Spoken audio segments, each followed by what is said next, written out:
අද බ්‍රැන්ඩික්ස් ආයතනයට එන්න කියලා අලුත් පොත්පත් දුන් නැන්දලා මාමලාට ගොඩාක් ස්තුතියි.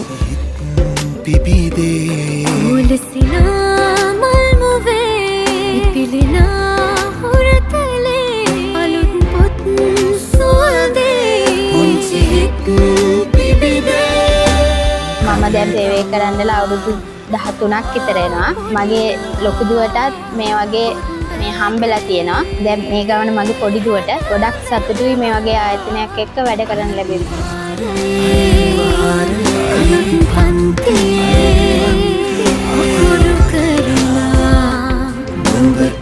අද අපගේ අධ්‍යාපන කටයුතු සඳහා මෙම තිල්ලිපත් දායාද කර බ්‍රැන්ඩික්ස් ආයතනයට ගොඩක් ස්තුතියි.